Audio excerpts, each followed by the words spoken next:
Hey, what's up, guys? This is Ricky V, and today I want to tell you all about Eugen Sandow. This is one of those fun videos where I get to take all of the information on record and speculate on how this strongman would have used the vintage muscle products if they were available to him around his time. Well, this one is a little trickier. You see, Eugen Sandow, born Friedrich Wilmer Müller, he was born in Prussia, April of 1862, and he died in October 1925. That's a full 6 years before Adolf Friedrich produced 50 milligrams of crystalline epiandrosterone from distilling over 17,000 liters of male urine. Now, today, scientists use either a wild yam or cactus as substrate to synthesize the hormone, but back then it had to be extracted in its form. That whole process where that first epiandrosterone that you now use in the EpiTest product, that didn't come about until 1931. And so Eugen, in his day, did not have access to any comparable compounds.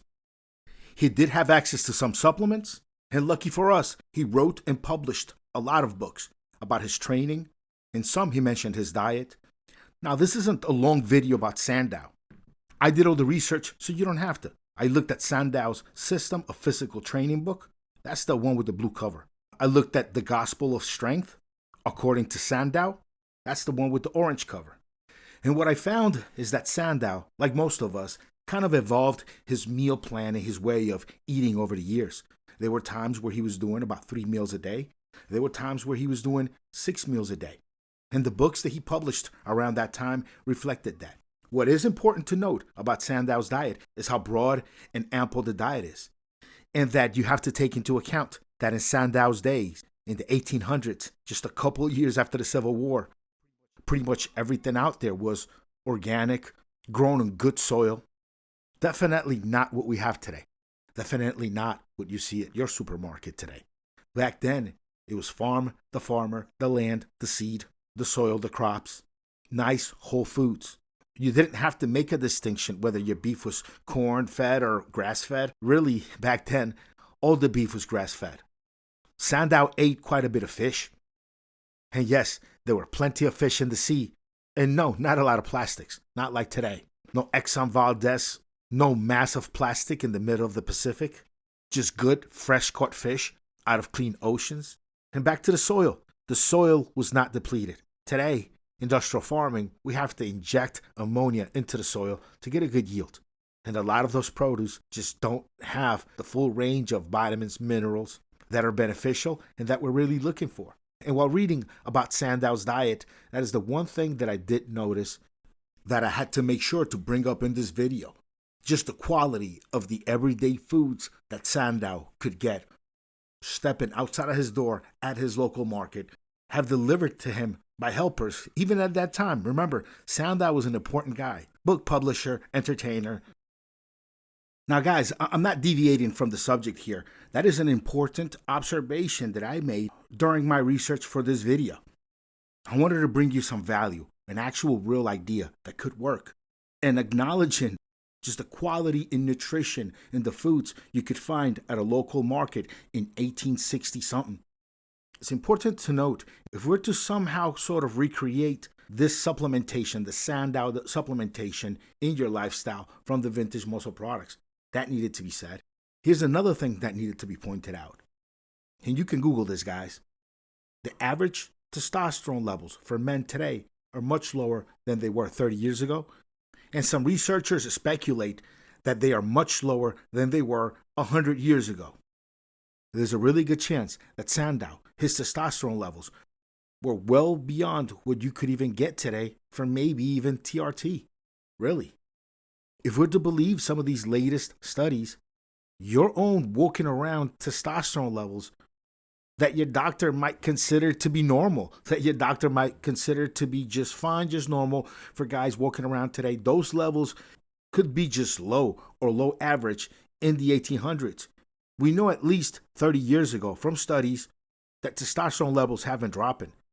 And we guesstimate that over 100 years ago, testosterone levels were even higher in men, average men, around yours and mine's age, around Sandow's age.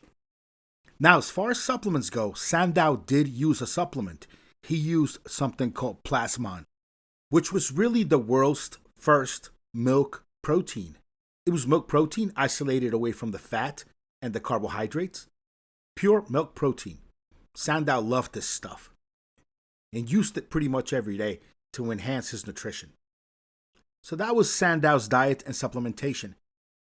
His daily regimen was Sandow would wake up around 10 a.m. and he would perform his light dumbbell system fasted. At around noon, he would have his first meal. He would have his lunch, second meal, at around 6 p.m., just 2 hours before his strongman show.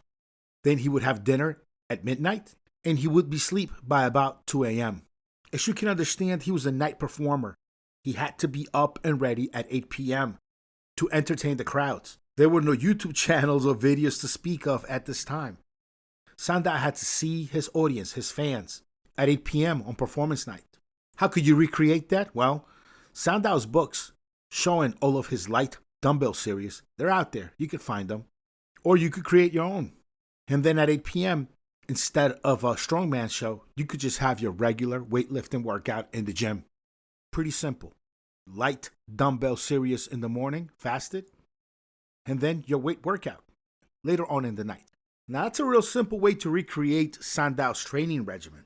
The details you can find in his book. Old school stuff that today you can do better if you used rubber bands and kettlebells to do the same kind of lightweight dumbbell series in the morning. As far as his compounds, his stack, here's what I have for you.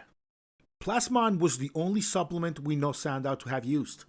And when you break down Plasmon, the amino acid profile and what it contained, the vintage muscle product AMP, it's heads and shoulders above what Plasmon could ever have been. It has the isolated amino acid profile, the right one that you need. Much easier to digest.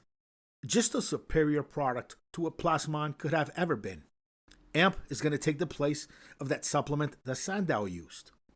Now, as far as his nutrition, his good diet, all of that great organic food, well, we can add back some of the nutrition with supplementation. Yes, you can still eat your store-bought foods, no problem. But now you're going to add Organa and Testis. Organa and Testis contain vitamins, minerals, herbal extracts, amino acids, a lot of essential stuff your body just needs. The kind of stuff that Sandow was getting in his diet normally from just eating fish, cheese, chicken, beef, celery, greens.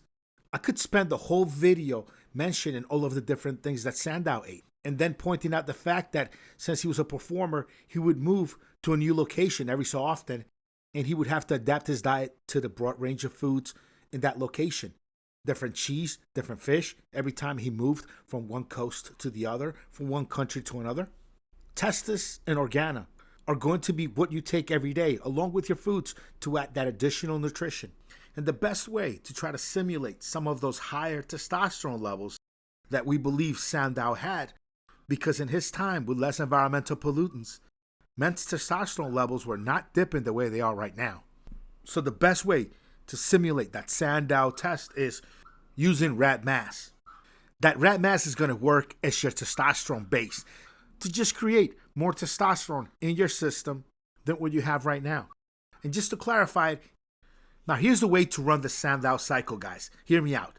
For 8 weeks, run the rat mass stack along with AMP, Organa, and Testis. Now after the 8 weeks are done, although in Sandow's time there were no anti-estrogens, here in 2023, we're taking vintage muscle cycles, and so we need to take that muscle support stack. So after 8 weeks on rat mass, Organa, Testes, and AMP, you want to jump on the muscle support stack, and you want to stay on the AMP, on the Organa, and on the Testis.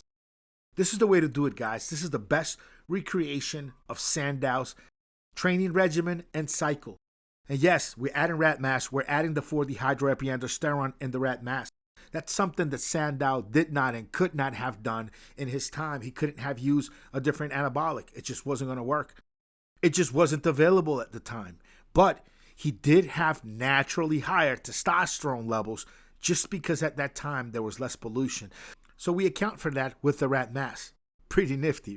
All right, guys, and that is it. That is my speculation of what Sandow would have done if the vintage muscle products were available to him at the time. Here's my speculation of what you should do in order to recreate some of that same internal environment that Sandow was living and had his body going through during that time, so that you can recreate some of his results. And remember, if you want to discuss this video, head on over to vintage-muscle.com and click on the community link. There, you can post up, hey, I heard something in that Sandow video I want to discuss with you guys. Let's talk about it. And come in, ask your questions. I'll be there. We'll all be there. All right, guys, that's it for me today. I'll see you on the next one. Peace.